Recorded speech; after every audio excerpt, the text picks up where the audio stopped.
O encontro de hoje vai ser um pouco especial. Eu tive uma ideia da gente conversar sobre os processos de escrita e como que esses processos conversam com a nossa vida cotidianamente. E o exemplo que eu posso oferecer é sempre o exemplo de pessoas que eu conheço, os meus exemplos, né? Que é esse exemplo do dia a dia, de quem está vivendo no século XXI, 2026, né? Não necessariamente quem, embora haja paralelos, quem viveu no século XIX, no século XVIII, que, assim, ok, as condições podem ser até semelhantes, mas não são as mesmas, né? E a questão qual que é? A questão é falar um pouco da escrita, desconstruir um pouco essa ideia de equilíbrio, de harmonia, excessivos que as pessoas colocam como um ideal e quando não cumprem, a coisa surge como um problema, um defeito, alguma coisa que nos perturba, né? Que nos distrai, fala, não, não tá certo, não pode ser assim. É uma maneira da gente se acalmar um pouco com relação às nossas expectativas sobre o mundo da escrita, sobre o mundo da publicação e assim por diante. Bom, sim, e tudo isso tem um ensejo que é a gente está se mudando. A gente morou na França desde 2020, desde o ano passado. A gente chegou aqui em fevereiro e a gente está foi 1 ano e 2 meses, né, 1 ano quase 3 de experiência, francófona, de francofonia. Foi uma experiência incrível de imersão cultural, de aprendizagem da língua, de leituras, de encontros, conhecemos pessoas incríveis e, e é isso, assim, é algo que eu super recomendo. E a gente vai mudar por hora, né? A gente vai para o Brasil porque a gente tem um evento, um encontro presencial do canal Escrita Criativa, num teatro muito charmoso, muito incrível em São Paulo. O evento já está esgotado, sim, quando eu abri as inscrições, coisa se encerrou em 24 horas. E a gente vai para o Brasil por conta disso, né? E a gente resolveu estender um pouco. Então a gente vai para São Paulo, vai para Brasília, que é outra cidade que eu adoro, que tem coisas incríveis lá acontecendo, tem escritores, tem livrarias, e a gente está muito contente, né, com isso. Mas qual é o grande efeito colateral de algo desse naipe, desse tipo? A vida fica um pouco do avesso, né? Meio que tudo. Eu estou filmando próximo de uma parede, assim, porque atrás de você, tem uma bagunça, tem uma mochila aqui, tem um computador ali, tem umas malas ali, e poucas situações são mais, vamos dizer, estressantes e mais difíceis de escrever do que quando a gente está mudando, né? A gente tem que cancelar serviço, contratar outro serviço do outro lado, né? A gente tem gastos, a gente tem que encaixar os nossos compromissos nos dias que a gente tem mais ou menos disponíveis, né? E mudar de país, de continente, então é muito mais estressante e cansativo. Mas, olha que interessante, eu consigo escrever e eu sou uma pessoa que tem muita ansiedade, assim, existe uma noção que é ansiedade antecipatória. O que é ansiedade antecipatória? Se algo vai acontecer, a sua cabeça não para enquanto você não resolve aquilo, sabe? É como se você tivesse uma unha encravada, entendeu? No pé, sabe? É como se você tivesse uma pedra no seu sapato, alguma coisa incômoda, dolorida, como se tivesse uma dor de dente. Então, assim, como que você faz as coisas com dor de dente? A ansiedade antecipatória é isso, você dorme mal, porque no dia seguinte você vai pegar um avião. É, perfeito, é isso, entendeu? Você dorme pouco, você sabe que você tem que acordar às 4h30, porque o voo é às 6h30, e aí você pensa, não, mas o cara vai chegar, não vai chegar? Será que vai dar tudo certo? Será que as pessoas vão cumprir com seus compromissos? Ou seja, tudo tem que estar meio certo para tudo dar certo. Então, é difícil escrever com ansiedade, né? É difícil escrever. E como que eu consigo me virar com essa ansiedade? E outra, bom, a gente chega lá, mas assim, como que eu consigo me virar com essa ansiedade antecipatória?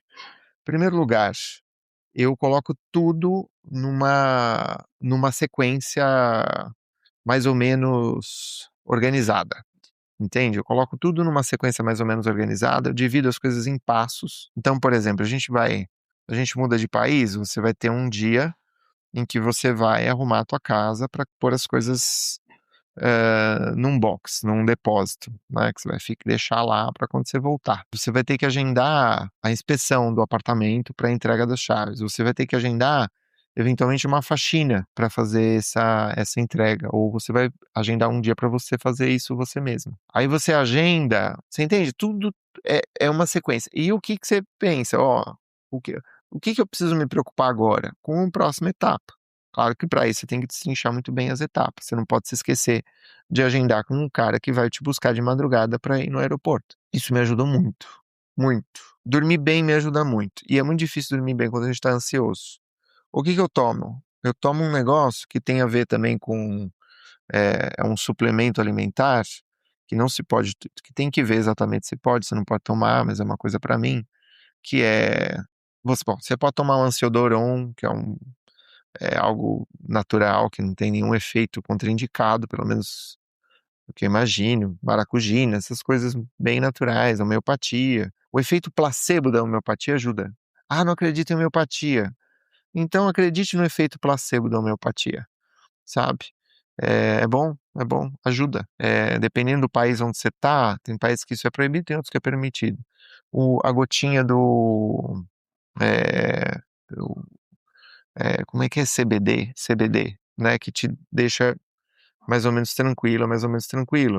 Eu tô tomando magnésio, porque o magnésio é um complemento de uma dieta que eu tô fazendo agora. E me dá sono. Se você toma isso, 2 cápsulas disso antes de dormir, pô, dorme assim, incrivelmente, sabe? Isso você tem sido uma peça fundamental, porque se você não dorme bem, tudo fica complicado. Durante muito tempo na minha vida eu fazia meditação. Eu não tenho feito muita meditação, por falta de tempo e porque eu tô privilegiando a minha escrita, assim, entendeu? Eu não tô com muito tempo, então minha meditação tem sido a leitura dos livros que eu preciso ler para o meu livro que eu estou escrevendo, e a meditação tem sido a escrita. E é impressionante como é elaborativo, como é transcendente, como sim, é potente a terapêutica, a escrita, como te coloca no eixo, como te coloca no lugar. Essa é a harmonia possível, na verdade, né? Aquele espaço que você consegue reservar para tua escrita. Isso nossa, quando você encontra, é como se você entrasse no eixo, entendeu? Pelo menos para mim, para muita gente que eu conheço, para muita gente que faz minhas formações e oficinas, assim, esses momentos da escrita são momentos meio sentimentos oceânicos, sabe? O sentimento oceânico. É uma coisa que você fala, é difícil de explicar o que acontece, né? E é muito prazeroso, assim, é muito prazeroso. Tua cabeça vai fazendo concatenações. É esse o espaço que você precisa. A tua cabeça, ela precisa associar. Ela precisa ir para cá, ela precisa ir para lá, ela precisa ser livre a tua cabeça, né? Então colocar as coisas em ordem, na sequência, certo? Garantir um bom sono, com meditação, com maracujina, com o que for necessário para você, preservando a sua saúde, né? Você é responsável por isso, tá? Eu não sou médico, tá? Tem sempre que falar isso assim, ó, disclaimer, né? Atenção, não faça nada sem consultar o seu médico com relação à sua saúde, combinado? Então vamos dizer que são 2 coisas que são muito importantes, e eu acho que uma terceira, que é uma coisa mais existencial, assim, que é se conciliar com o fato de que sempre vai ter coisa por resolver, sempre, sempre. Ou seja, é isso, a gente tá fazendo todo o esquema aqui para viajar, mas quando chegar lá, quando chegar aí, vão ter outras coisas para resolver, entendeu? A gente, sei lá, eu quero ir no dentista, porque estrangeiro, migrante que vai para o Brasil, o que que faz? Faz consultas, né? Eu tenho que renovar o meu passaporte português, que já tá para vencer. Eu tentei resolver isso aqui, não consegui. Você vê, esse é o caos das caixas abertas ou fechadas e tal, as caixinhas, né? As abas abertas e assim por diante. Outra coisa que foi muito importante, eu reconhecer um certo limite também. Então, por exemplo, o que eu estava lutando para garantir? 4 horas de escrita por dia, sabe? Acorda às 6, acorda às 5, escreve até às 9, até às 10, ou acorda às 7, vai até às 11, mas aí você comprime uma preparação de uma aula, compromissos que você tem que fazer. Isso é muito difícil. Isso é muito difícil. Então, o que que eu fiz? 2 horas. 2 horas. 2 horas, pode ser das 6 às 8, pode ser das 5 às 7, pode ser no meu caso, é mais ou menos das 7h30 às 9h30. E eu falo, 2 horas dá? É perfeito? Não, mas é uma coisa assim, 2 horas eu consigo garantir de escrita, matinal, e aí você que vai saber se é de manhã ou à noite, mas tem que sempre, em geral, é nesses polos do dia, ou num horário de intervalo do seu trabalho. Tem gente que gosta de almoçar sozinho, vai para um canto, né, come um pouquinho e vai escrevendo num caderno, né, e chega em casa, assim, passa limpo. Isso é perfeito, isso é muito bom, né. A gente tem zilhões de casos de pessoas que meio dão esses jeitos. E aí o que que eu faço? É ideal? É perfeito? Não, não é perfeito, mas me coloca em movimento. Se eu tinha estimado que eu ia escrever, sei lá, 2 capítulos por mês, né, de um livro de 7 capítulos, já vou falar disso, eu me contento com um capítulo de 5.000 palavras, 5.000 palavras por mês, né. Então, numa semana eu escrevo à mão, na outra eu vou passando a limpo no computador.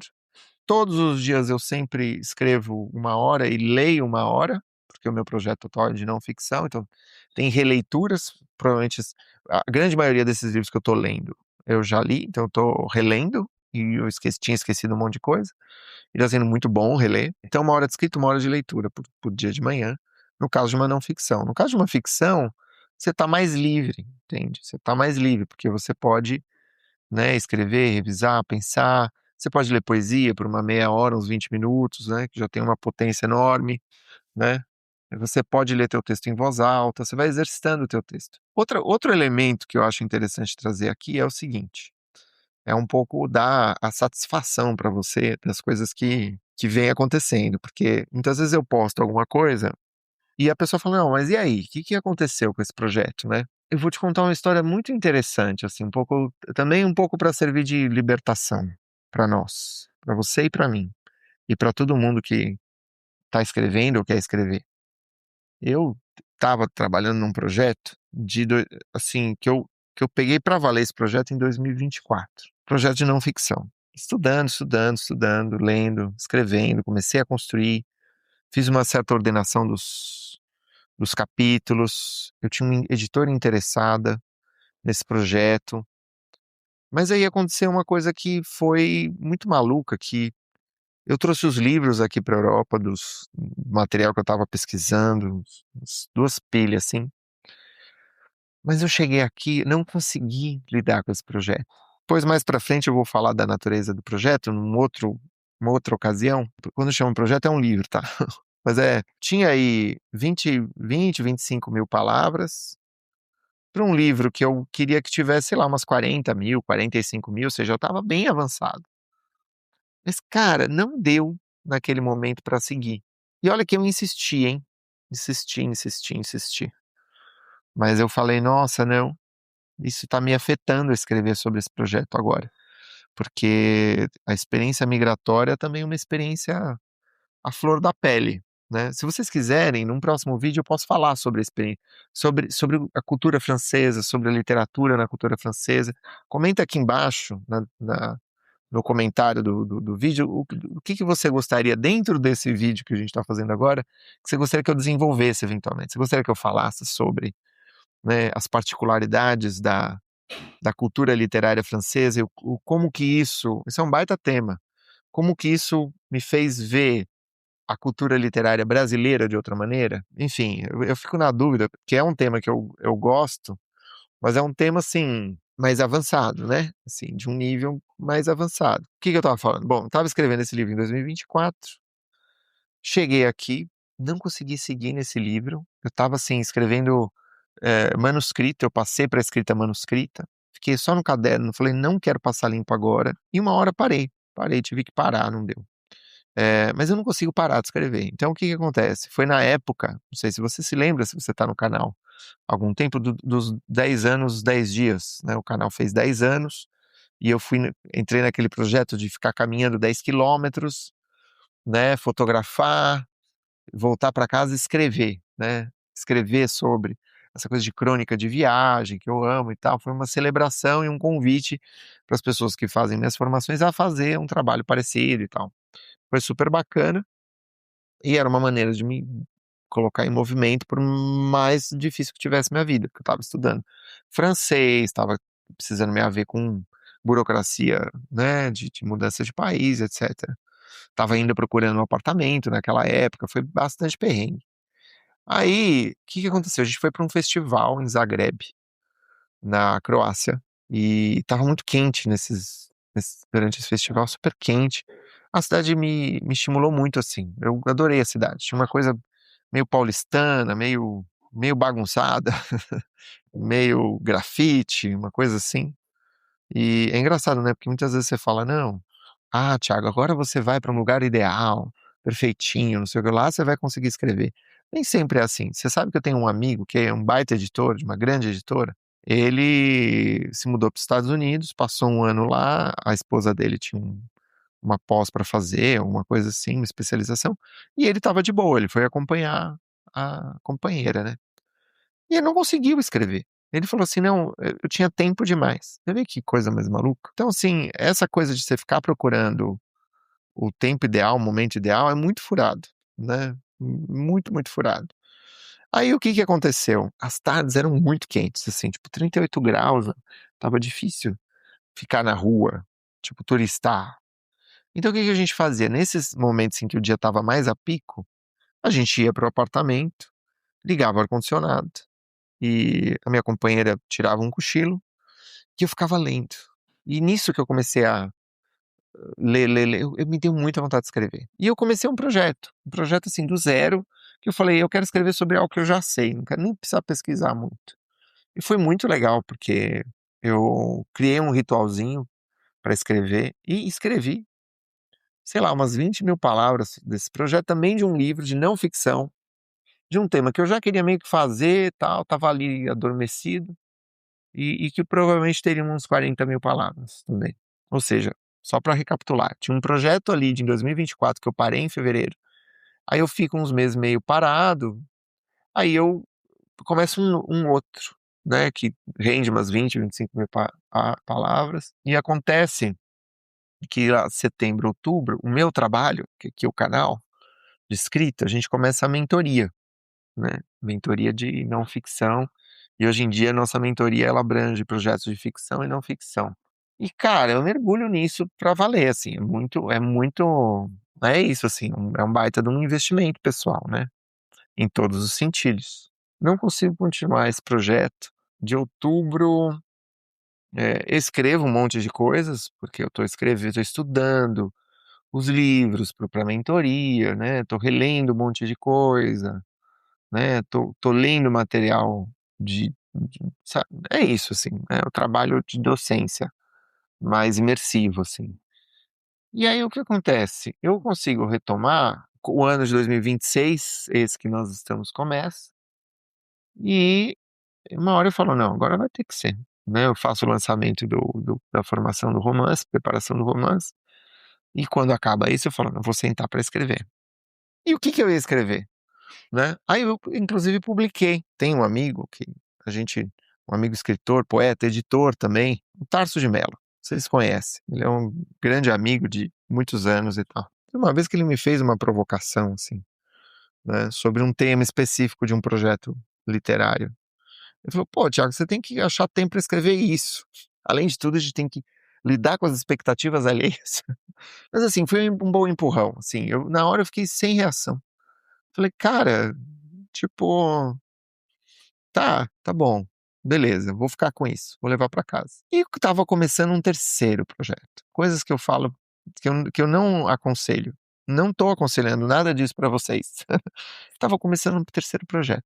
Mas olha que bonito que aconteceu, à medida que eu estava escrevendo, até escrevi um post, falei: "Olha, vou fazer isso de uma forma mais breve, em 3 meses, vou concluir, começa agora em acho que fevereiro, março, abril, maio, tenho junho como buffer, assim, né, deixo o livro descansar em junho, julho, né, vou entrando em contato com as editoras em junho e julho, reviso esse livro lá para agosto, já mando uma parte para alguma editora mais interessada, e era esse o plano. Mas aí no que eu comecei a escrever esse projeto, eu vi que eu estava meio que as histórias que eu contava, os casos que me vinham, tinham a ver com aquele primeiro projeto lá atrás, entendeu? De 2024. Aí eu pensei assim: "Cara, eu tô pronto para retomar aquele lá, né. Tô pronto para retomar aquele lá". E é isso que tá acontecendo no meu caso. Retomei, né, é um livro de 7 capítulos, né, lembra do Playground, da história de você reservar? Se você não sabe do que eu estou falando, assista a minha aula da semana passada aqui do YouTube, onde eu falo sobre a liberdade dos capítulos, assim, sobre você conseguir construir um enquadre para ali dentro ter a sua liberdade para criar, para associar, para trazer bibliografia, no caso de uma não ficção, etc. Então, eu já tenho um primeiro capítulo que está pronto, está um pouco duro, eu preciso tornar ele estava meio sisudo, o que não é legal para uma não ficção, então ele tem que ficar mais tem que ser mais articulado, né. Tem um segundo capítulo que está incompleto, mas cuja essência tá ali construída. Muita coisa do primeiro capítulo que estava gordo, eu passei para um outro capítulo, eu falei: "Não, esse tema pode conversar com aquele outro assunto lá". Reestruturei o projeto, e é muito interessante porque esse tempo, essa diluição, esse timing, me ajudou a colocar um pouco as coisas que eu tinha lido, estudado, aprendido nos seus espaços. Então assim, a estrutura que me veio dos capítulos, os 7 capítulos, foi muito orgânica. E o que que eu resolvi fazer? Eu vou escrever o capítulo 5, que era um assunto que eu estava muito afim de falar, muito afim de abordar. Ele já tinha uma parte escrita, mas aí eu tive que mudar muita coisa, assim, não foi difícil, mas tive muita tirar muita coisa, porque o capítulo estava meio se desviando da rota. E agora eu tô, assim, o capítulo 5 está concluído, e eu tô começando o capítulo 6. Para esse capítulo eu tenho que reler uns 2, 3 livros, esses livros têm outras referências, tem uns outros artigos, mas assim, esse material que eu escrevo tem a ver com essa bibliografia mais enxuta, né, eu não preciso ler 50 obras sobre esse tema, nem quero, porque eu quero exercitar o meu, ah, porque esse é um livro que conversa demais com o meu lado psi, porque eu sou doutor em psicologia pela Universidade de São Paulo, e ele conversa demais com o meu lado psi, que assim, tem muita coisa que eu já li, já escrevi, muito trabalho que eu acompanhei, então é muito bonito.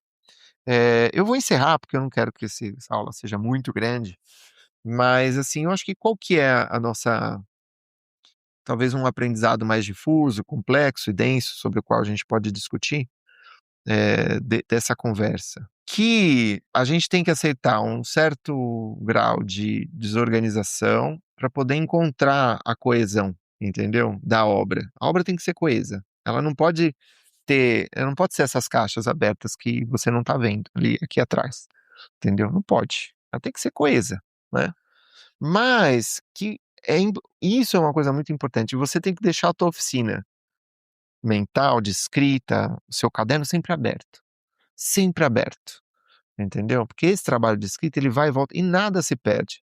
Ou seja, eu pretendo agora, de fato, concluir esse projeto que eu tinha começado em 2024, agora em junho e julho, como eu ia fazer com o outro, e depois de terminado, eu tenho um projeto pela metade que eu escrevi no ano passado, que eu adoro o tema desse projeto. Então, assim, são 2 livros, né, assim, eu tenho 2 livros pela metade, né, e um deles agora pegou para valer. E tudo bem, é assim, né, se você vai ver biografia de autor, você vai ver que para muita gente é isso aí. E eu acho que são essas as lições que a gente pode tirar desse processo, né. Existe a ideia de desconstruir a perfeita harmonia, né, de poder jogar com a realidade, poder encontrar os nossos espaços nessa realidade, né.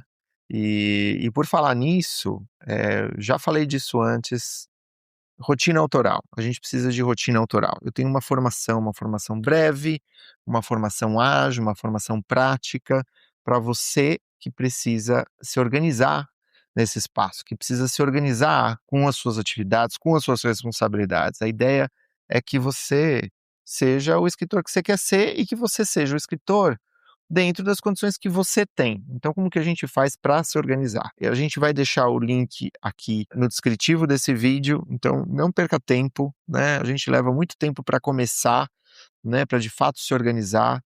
Então se abra para ter esses insights, para aprender sobre os processos, o que já foi vivenciado e os recursos que outros escritores antes da gente, implementaram. Então, essa é uma formação que tem tanto os pilares quanto as orientações práticas de como você pode, na medida do possível, limpar a tua vida, fazer um detox das coisas que são necessárias, para poder ir criando espaços para criar, né. O seu livro não vai existir sem isso.